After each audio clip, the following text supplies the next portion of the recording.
lungsod ng Calbayog ay ang pang-anim sa pinakamalaking lungsod base sa sukat ng kalupaan at tubig sa buong kapuluan ng Pilipinas. Ito din ay isa sa mga sentro ng kalakalan at komersyo sa Eastern Visayas. Maliban dito, ay kilala din ang lugar sa kanilang naggagandahan at dinarayong mga tourist destinations, gaya na lamang ng Talon ng Tarangban at Tabukno, ang sikat na archaeological museum, ang malalaking simbahan ng St. Peter at St. Paul Cathedral, at marami pang iba. Ang kwento po natin ngayon ay nangyari sa Calbayog noong nakaraang taon. Samahan niyo po akong alalahanin ang naging masakit na kamatayan ng magkasintahan na mas kilala sa tawag na Bistodio Lamparas double murder case. Bago ko po simulan ang ating story, sa mga bago po sa channel ko, please hit the subscribe button at pakipindot na rin po ang ating notification bell para ma-notify kayo sa mga bago nating upload na videos.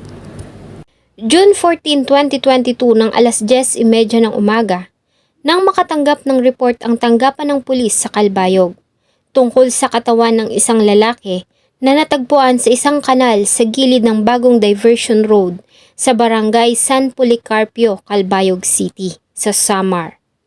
Agad namang tinungo ng mga tauhan ng PNP Calbayog ang lugar sa pangunguna ni Police Lieutenant Marie Lauresta, kasama ang mga investigador upang i-verify ang katotohanan tungkol sa ulat at magsagawa ng investigasyon. Pagdating sa lugar ay nakita nila ang kalunos-lunos na kalagayan ng biktima. Ito ay kinilalang ang 20 years old na binata at estudyante ng Mechanical Engineering sa Northwestern Samar State University at residente ng Barangay Hamurawon na si Jade Andre Bistodio. Nakita nila ito na nakahandusay sa walang tubig na drainage at may sugat sa kanyang ulo. Ayon sa initial na investigation, ay huling nakitang buhay ang biktima ng bandang alas 8 ng gabi noong June 13, 2022, sakay ng isang motorsiklo. Sinundo nito ang kasintahan malapit sa isang pharmacy na matatagpuan sa barangay Capoocan. Ayon sa ina ni Jade, bandang alas 5 ng hapon noong June 13, 2022, ay dumating sa kanilang bahay ang anak kasama ang kasintahan nito na si Roan, na sinundo niya sa paaralan kung saan ito nagtuturo. Makalipas lamang ilang saglit ay muli din silang umalis dahil sa may lakad umano si Roan at may usapan sila ng mga co-teacher na kakain sa isang samgyup sa barangay Capoocan.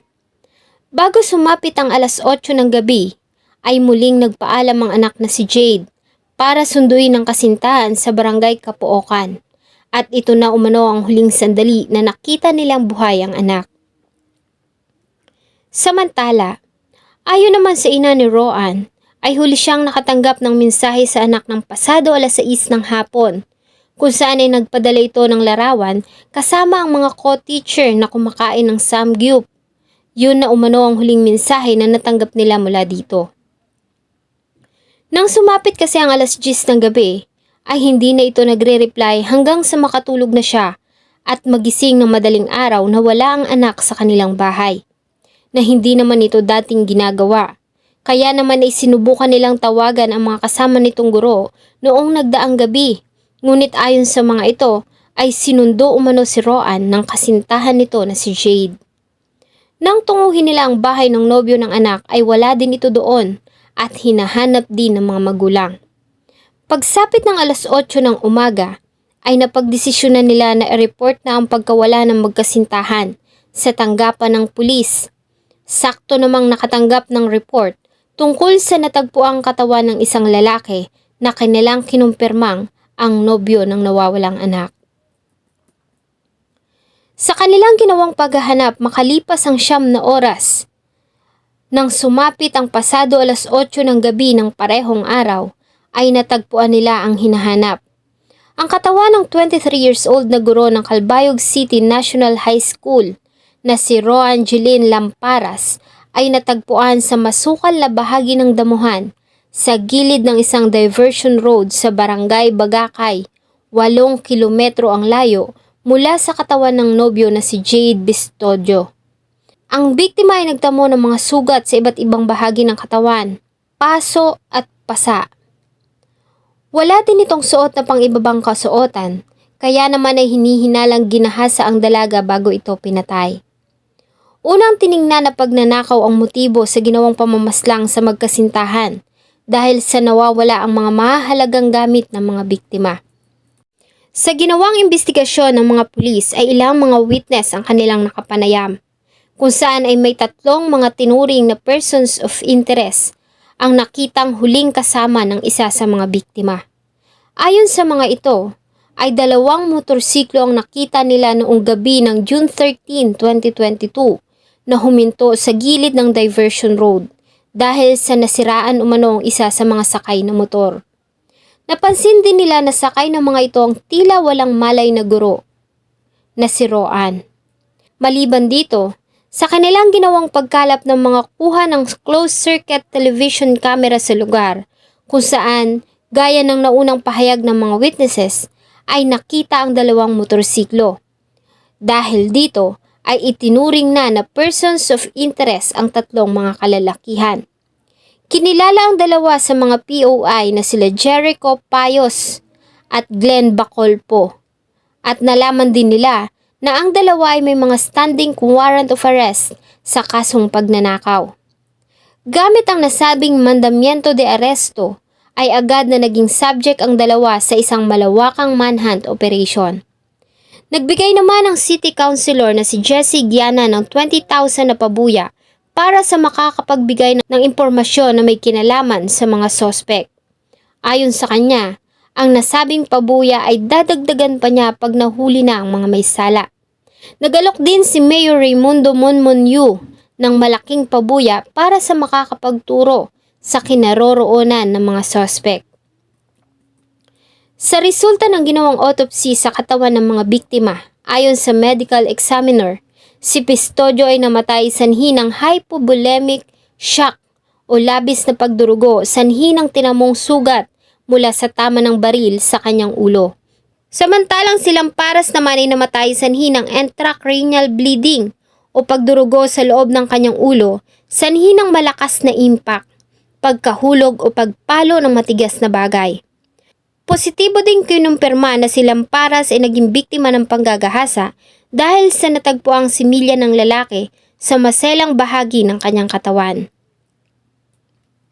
June 16, 2022 ay naaresto ang isa sa mga persons of interest na si Jericho Fajardo E. Payos alias Chokoy ng 1st Samar Provincial Mobile Force Company at tracker team ng Regional Intelligence Division at Calbayog PNP sa bisa ng warrant of arrest dated June 9, 2021 sa kasong pagnanakaw. Makalipas pa ang 2 araw noong June 18, 2022 ay naaresto naman ang isa pa sa mga persons of interest na si Glenn Bacolpo sa barangay Tarangnan. Ayon sa report, ay nagawa pa nitong kumuha ng tiket ng bus para bumiyahe papuntang Manila nang mahuli ito ng kapulisan. We arrested the suspect based on a warrant of arrest for the crime of robbery. So, So, based nga doon sa information that we received from other units, nag-usap-usap yung ibang units ng PNP at kasama na ako ang Tarangnan, ang Calbayog at ang First Provincial Mobile Company para nagpapalitan po nyo and hinabol na ng mga units na to yung suspect kasi naka-receive ng information that nandito pa siya. So naghabulan actually na parang ang based sa akin ng report sa akin ng tauhan ko, umabot pa sila sa dagat. Doon ba nahuli yung suspect? Sa kabila ng pagkakahuli sa dalawa ay nanatili ang mga ito ng mga persons of interest dahil sa kakulangan ng mga ebidensya na maglilink sa dalawa sa kaso hanggang sa sumapit ang June 19, 2022. Kasama ang ina at isang social worker ay kusang loob na sumuko ang isang 15 years old na binatilyo na si alias Janjan at residente ng Purok 4 Barangay Hamurawon, Calbayog City, Samar.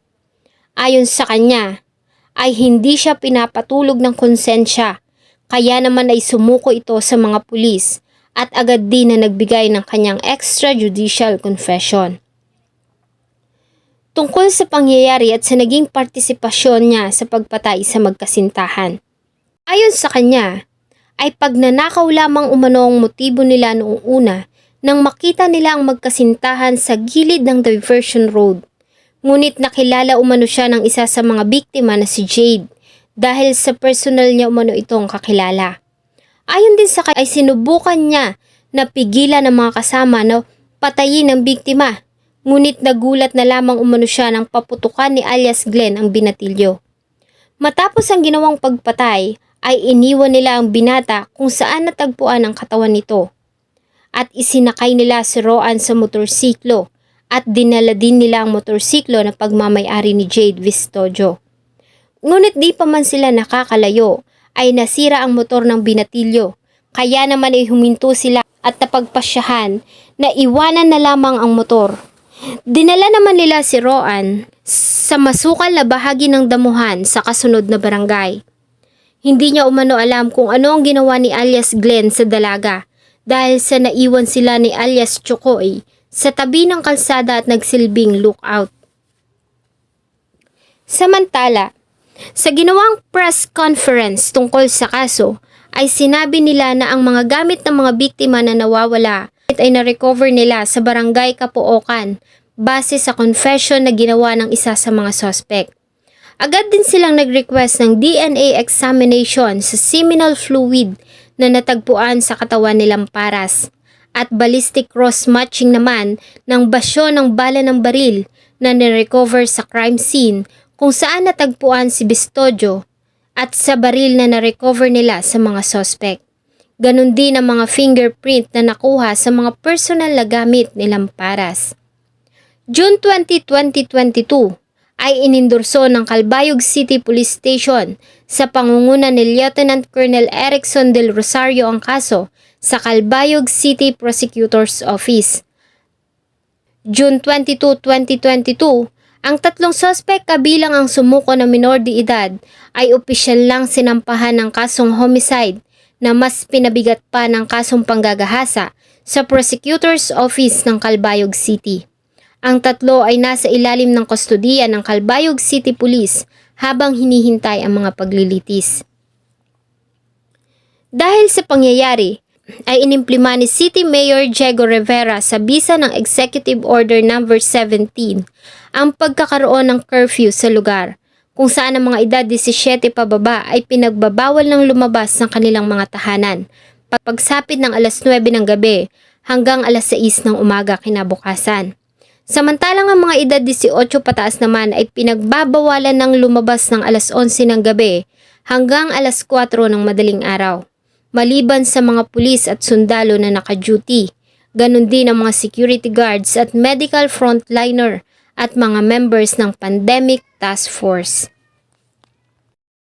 Shoutout po kay Ma'am Maria Nena Casoyla sa Italy, Melody Nasilwan sa Singapore, Becca Solano sa Jordan, Duel Studio, Marisa De Vera sa Olongapo City, Ma'am Jenny May Ortegero Roldan sa Qatar, Ma'am Ruby Gul sa Hong Kong, Ma'am Eileen sa Aichiken, Japan, Cag6 Southern California, Ma'am Regina De Great San Mateo Rizal at Pearl Manalang sa Antipolo City, Rizal.